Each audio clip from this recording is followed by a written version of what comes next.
Technology and Children, Connection and Isolation, a framework for thinking about technology for parents and educators.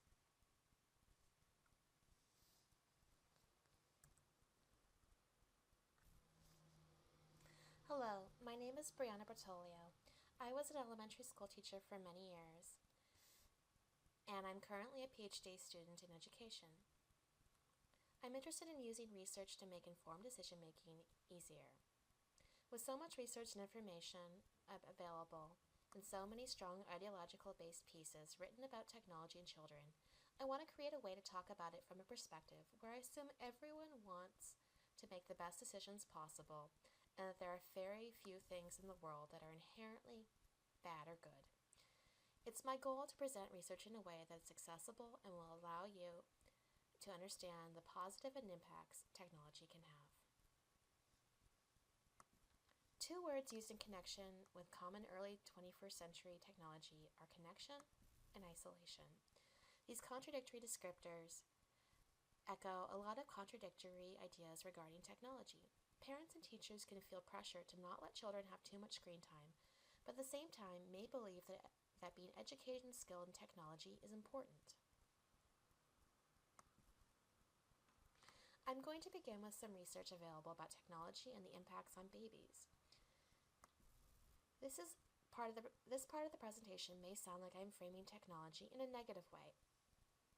I want to talk about some of the concrete concerns first because I think it'll make it easier to talk about the fuzzier issues later on. But if you want to learn about the positive aspects, keep watching. Babies are in many ways different than you or I,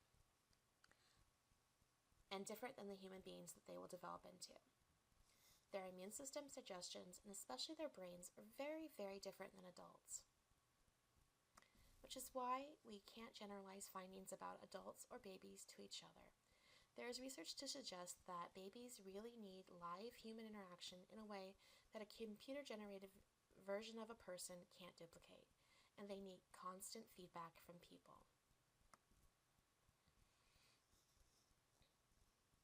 Patricia Kuhl does a great TED Talk about her research, so feel free to pause and watch it in its entirety, but I'll summarize briefly.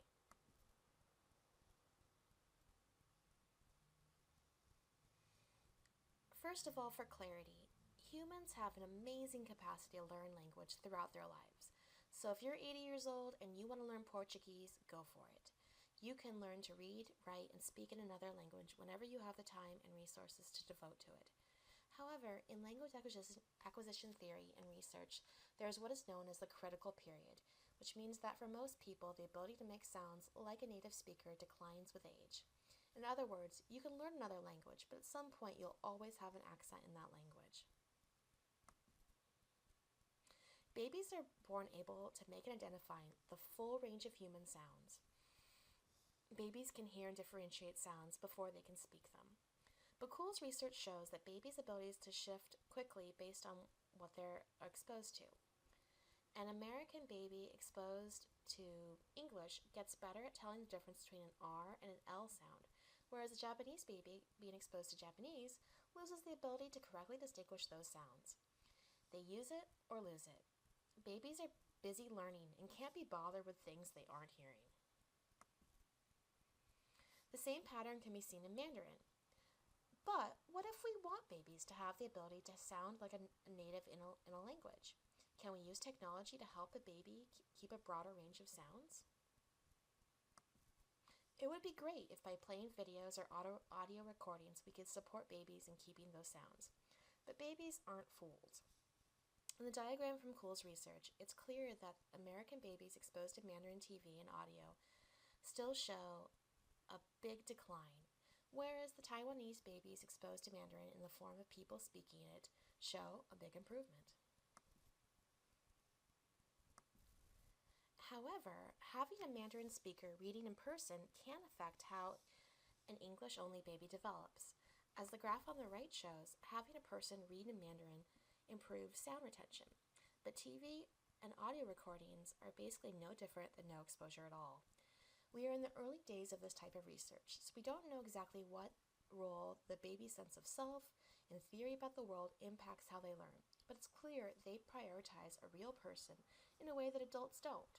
We can learn from videos. We can tune out people next to us in a coffee shop and focus on something on our laptops. Babies can't.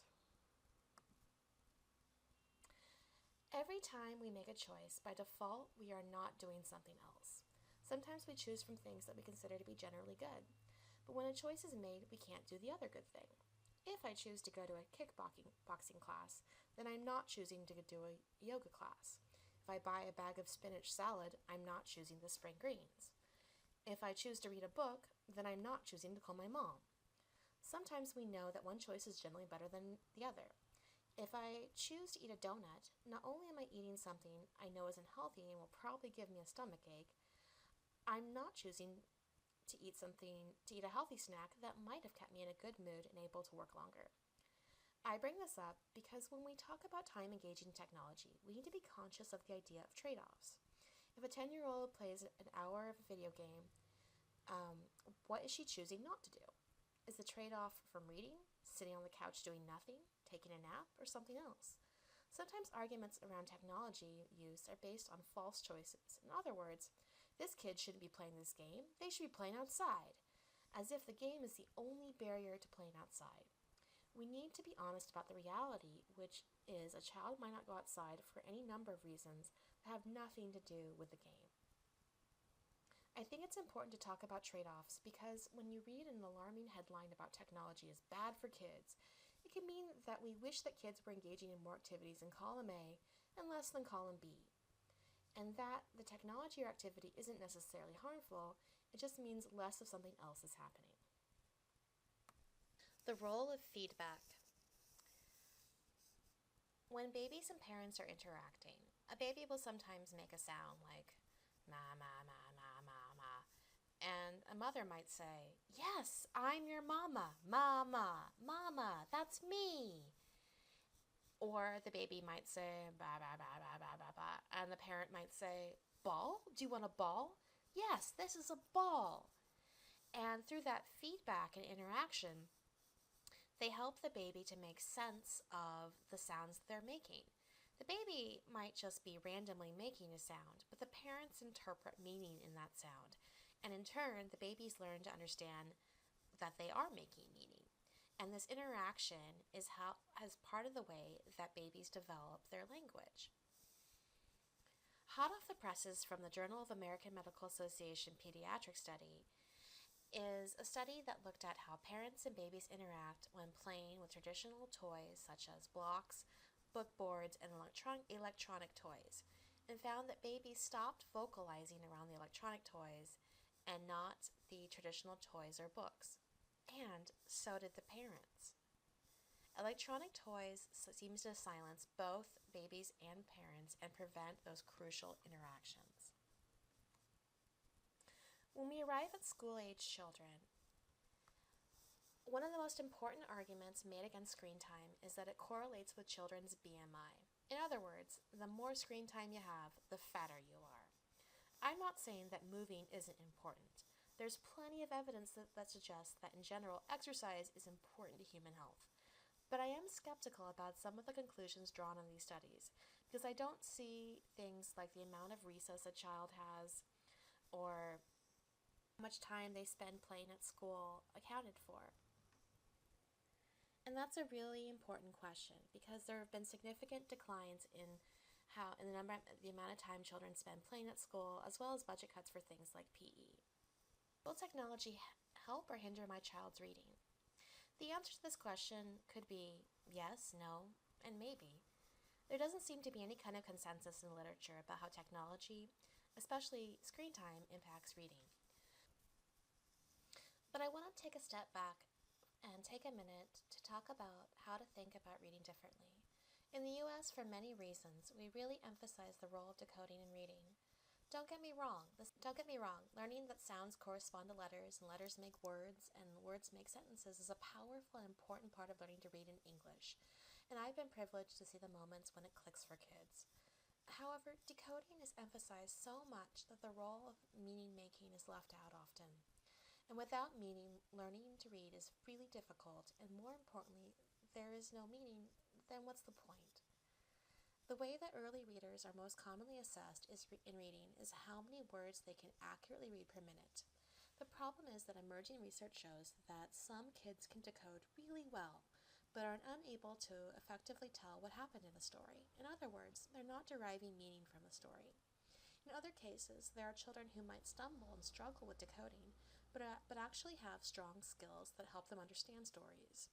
In the case of the first type of child, parents and teachers may overestimate their reading ability and not provide support that they need. And in the case of the second type of child, too much concern may be raised, leading to unnecessary special ed referrals.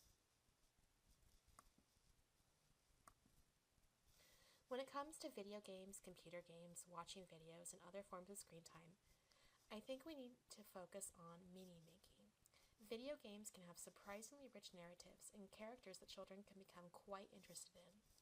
Videos can also tell interesting stories. So instead of wringing your hands, ask them questions about the stories they are experiencing. Can they make meaning of them? If they can make meaning, if they can imagine possibilities, if they can ask questions, and if they are passionate about the stories, then you probably don't have too much to worry about them rotting their brains. If they can't, then you might need to look further into the issue.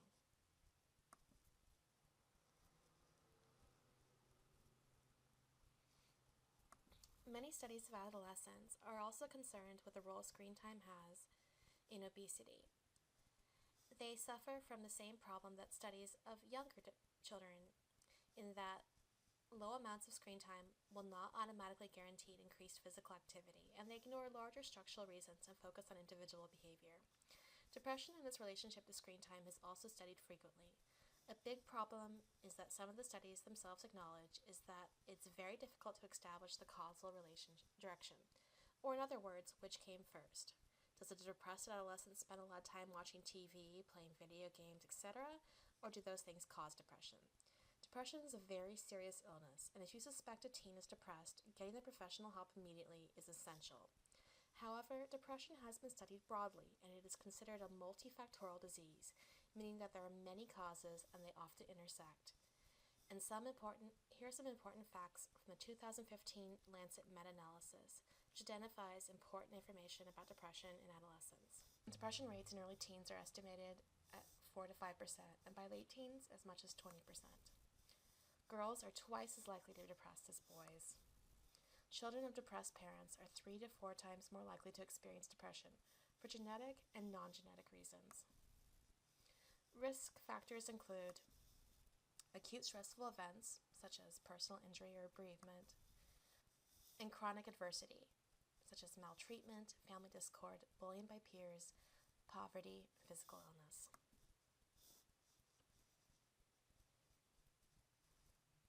The authors of the above study believe that they have found a dose-response correlation in adolescents, but they also acknowledge the lowest level of depression was actually 1 hour a day, not 0. But as mentioned before, this study cannot claim that screen time increases depression, only that it may seem to correlate. While many studies look at screen time as a form of isolation, others see it as a way to connect.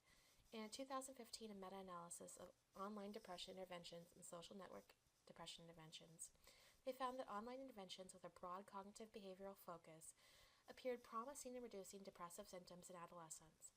The impact of social networking was less clear. The authors thought that this might be because of limitations in the studies. Certainly a big part of what attracts teens to video games is the interaction with other players. Unfortunately, there's not a lot of research to show the kind of connection that might help teens cope with the stressors that might cause depression. Here are the takeaways from this presentation. How technology impacts kids depends a lot on their age.